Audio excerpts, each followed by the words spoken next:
What's going on, guys? Today's video will cover these 5 stories about relationships. Story 1. I think something is going on with my husband and his work colleague. Story 2. I recently found a rainbow flag in a package that was sent to our house. I think my granddaughter might be lesbian. Story 3. How long into a relationship are you supposed to propose or conceive children? Story 4. Boyfriend gave me information I did not want to know. Story 5. Did I overreact or is he a cheater? So let's dive into the video and please leave your opinions in the comment box. Don't forget to hit the subscribe button and press the bell icon for more such stories. Story 1. I think something is going on with my husband and his work colleague. My husband and I have been married for 10 years and have 2 kids. About 2 weeks ago, my husband got a call from an unknown number while we were at our family dinner table eating with the kids. He doesn't answer it, which is somewhat unusual because he always answers unknown or known numbers, because he is almost always working. He is always checking his phone. So he didn't answer, and a message was left. He played it for me. It basically said, "This is Jeff, I just want to know who this number belongs to." So we moved on with our night, put the kids to bed. Then around 9:30 or 10 p.m. he got another call from the same number. I was sitting next to him. And my husband said, "This is ridiculous, I am not going to answer at 10 p.m. The caller left basically the same message, but this time his last name. Husband starts Googling the name, and then looks at me with big eyes and says, "Oh, this is Amanda's husband." Amanda is his work colleague whom I have met a few times. He didn't call him back, and we went about our night. The next morning my husband went to work like normal.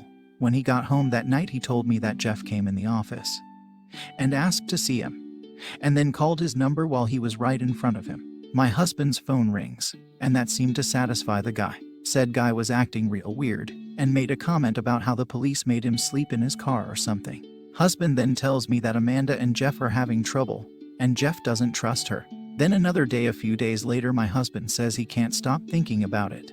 How this guy thinks something is going on. And he hates being in the middle of this when literally nothing has ever happened. Then this evening my husband told me that Amanda left early today to get a restraining order against Jeff. He didn't really say anything else. I don't want to accuse my husband of anything. I have no reason to, or have I ever had a thought something nefarious was going on. But this just seems too weird. Am I overthinking it? Or do you think my husband could be doing something with Amanda? Story 2. I recently found a rainbow flag in a package that was sent to our house. I think my granddaughter might be lesbian. My granddaughter has lived with me and my wife since she was 4 years old. Our daughter and her father died in a car accident, and we took her in. But lastly, Lynn has become very isolated and rude to us. I don't mean with this that she always has to respect us, because we are older. Because this, in my opinion, is a stupid concept, but she sometimes calls us names without any reason or refuses to talk to us or eat anything my wife or I cooked. I should probably mention that me and my wife are Christians and religious. Lynn is not, but we accepted that a long time ago. 2 days ago, some packages for my wife were delivered to the door and I opened the door. Suddenly my granddaughter comes basically flying down the stairs, grabs one of the packs and runs up to her room. Lynn leaves for a walk with the dog, and when I bring the items away to the bathroom, I catch a look through her door and see a rainbow flag hanging on the wall. I'm not someone who likes snooping in people's rooms, so I hold back myself from further investigating her room, and when she comes home I don't say anything. I told my wife, and that I thought she might be a lesbian, but my wife reminded me that my daughter never, ever brought anyone home or mentioned anyone, and pretty obviously is not interested in girls. I should also mention that Lynn recently cut her hair short and started coloring it.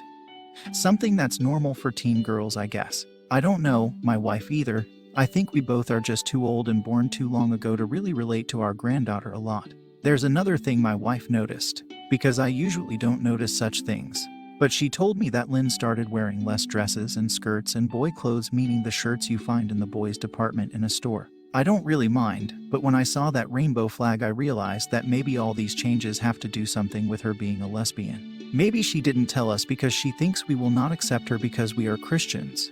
And both me and my wife were sadly raised in very homophobic times and environments. But humans can change, and although we maybe are old, we are not stupid and changed our mind over the years. My wife definitely will accept Lynn. We love her.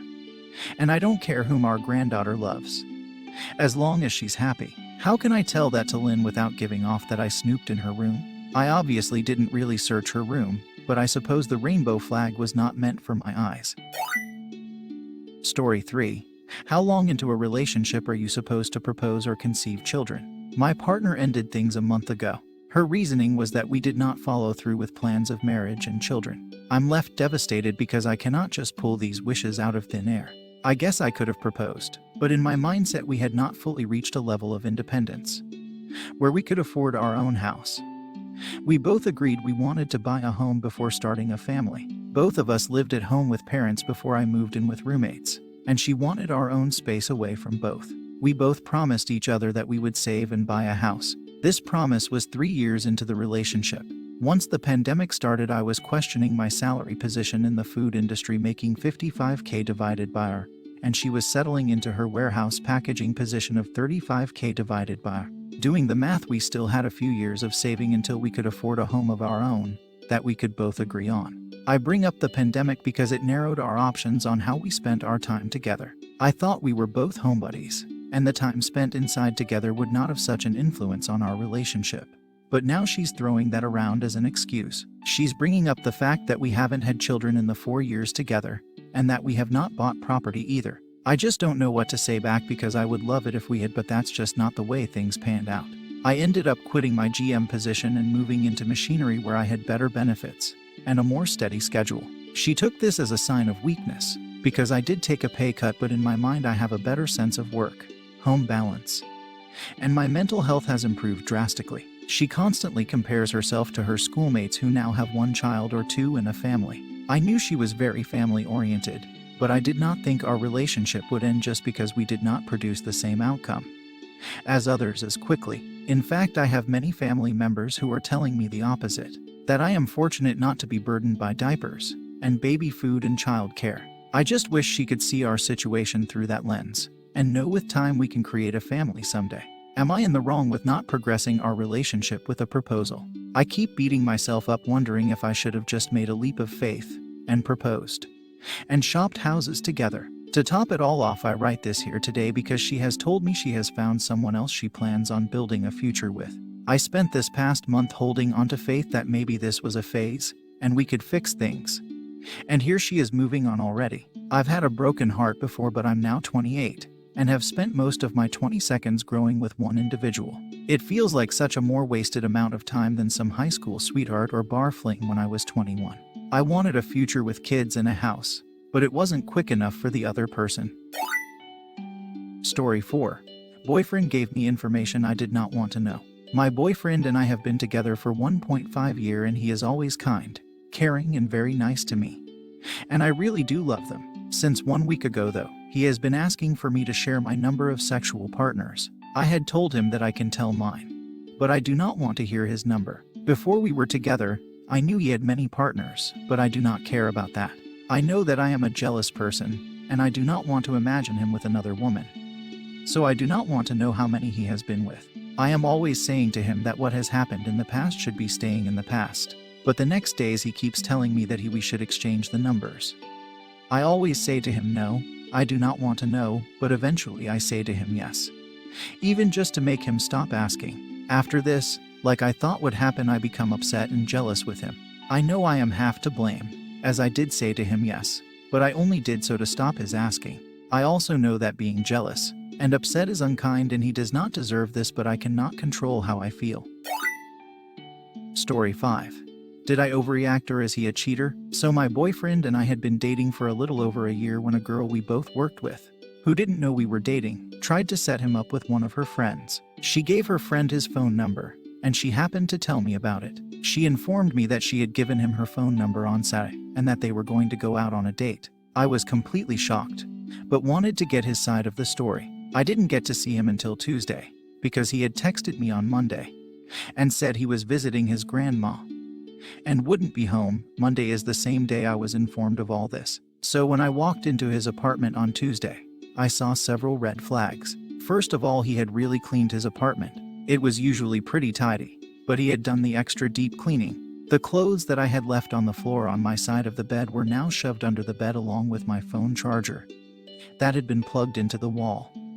I have an iPhone. He has a Samsung. So different chargers. He told me he had pushed my clothes under the bed when he swept. Also, my toothbrush was in the medicine cabinet. He has put it away when cleaning before, but this time it was on the top shelf behind stuff. Way out of sight. I didn't confront him right away. I wanted to spend one last night together before I blew things up. But then I woke up in the middle of the night and could not resist looking at his phone. What I found was a 3-day long, flirty conversation with this girl. It was clear that they had met up and gone to lunch on Monday. I immediately woke him up and confronted him. He blamed the girl who gave her his phone number and said he was only entertaining the situation until he could shake her. We were not really supposed to be dating because of work rules. So in his defense, he couldn't just say we were dating, but I feel like he could have come up with a number of excuses or just not entertained the conversation from the start. I was so mad I gathered up all my stuff and walked out in the middle of the night. This was over a month ago, and the more time that goes by, the more I question whether or not I overreacted. Mostly because I miss him. Most of the time I feel like if he was willing to even talk to another girl, let alone meet up with her, then he was not to be trusted. Also, I feel like the red flags I saw in his apartment indicated that he was open to bringing this girl back to his apartment if it went well. But other times I feel like they only went out to lunch. It's not like they slept together. Our coworker told me that he didn't really talk to the girl much after their date. And maybe he was just cleaning his apartment, and I was looking into it too much. I wonder if he really deserves to be labeled as a cheater. Sometimes I wish I would have waited it out a little to see what else he would have done. Even though it doesn't change that we broke up, I just need to know if I reacted the way I should have for my own peace of mind.